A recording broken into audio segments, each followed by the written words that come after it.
Okay, so today we're going to do a deep dive into something that I think pretty much every parent who's co-parenting can relate to. Uh-huh. And that is how to make it work. Right. When you and your ex have totally different parenting styles, Yeah. you can actually find harmony, even when you're coming from totally different places when it comes to parenting. Oh, that's interesting. I can see that. It's definitely natural to feel like if you're doing things one way and your ex is doing things a totally different way, the kid's going to be confused. Right. Or, they're going to be playing you against each other, all that kind of stuff. Yeah, totally. Okay. Like, imagine one parent is like super structured, like loves routines, loves organization, Right. So that gives the kid that sense of stability, that Yeah. predictability that That's can right. really be grounding for a kid. And on the flip side, the other parent might be much more free-flowing, Yeah.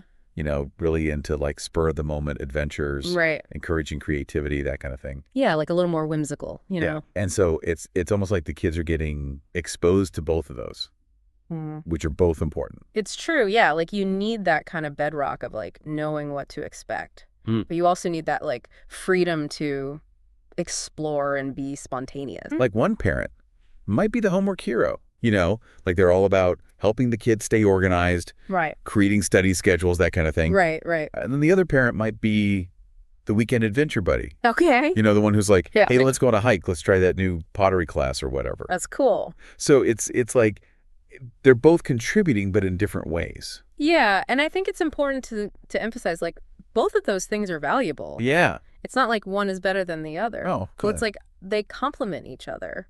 But at the same time, Yeah. I feel like there has to be some consistency, right? Yeah, definitely. Like kids need to, at least on a base level, know what to expect. Absolutely. Or else I feel like it would be complete chaos. Even though like you want to embrace the different styles, there needs to be some consistency in certain core areas. Yeah, what kind of things are we talking about? Well, things like bedtime, screen time limits, like the basic expectations for behavior, those kinds of things. Okay. Those should be fairly similar in both homes That makes sense. because that provides that stability for the kid. And I guess it also makes your life easier, Okay. right? Total. Because if the kid knows, okay, whether I'm at mom's or at dad's Right. 8 p.m. bedtime, Exactly. that's just how it is. Yeah. You're not going to get as many arguments, Yep. And that's less back and forth with your ex. which is always a good thing. Always a good thing. Speaking of arguments, though, Yeah. I got to bring this up because I think this is where a lot of people struggle. Letting go of control. Oh, yeah. Like, it's one thing to say, okay, we both have different styles, the kid's benefiting, but I know so many parents who just get caught up in, but what if they let them stay up way past my bedtime? Or what if they're letting them eat all this junk food? Or It's so hard. how much screen time are they getting? Yeah. It is hard. Focus on what you can control, which is your own home, Right. and creating that positive and supportive environment in your own home. And I feel like sometimes that's even hard enough. It is. It's like just managing your own household. Yeah, you get a lot on your plate. Take care of your own kids. Yeah. But trying to control what's going on at the other house, it's just a recipe for stress. It's just, you're just creating more stress for yourself and, potentially more conflict with your ex. Yeah. And, as long as the child is safe Right. and loved and Right. cared for, You're good. you kind of just got to let go of those little things. It's true. And it's hard, but It is hard. it is freeing That's true. once you can kind of get over that hump. Oh, really? Because that's my biggest struggle. Like I obsess over those little things. I get it. But I get their point. You got to pick your battles. You do. And that's where I think this whole idea of finding common ground comes in. Yeah. Okay, so like you might not agree on exactly how to parent, but chances are you and your ex both want your kid to grow up. To be a good person. Yeah, to be a good person, Yeah. to be like, kind, responsible, Right. good human. Yeah. So focusing on those shared goals, I think, can be really helpful. So instead of arguing about like whether they should do piano lessons or soccer practice, Right. it's like, okay, but we both agree that we want them to have Yeah. opportunities, To explore, to learn. right? Or like we want them to be physically active. Exactly. So if that's the goal, then it doesn't really matter if it's soccer or dance or swimming or whatever. It's more about remembering that you're on the same team, Yeah. even if you're using different pull books. Exactly.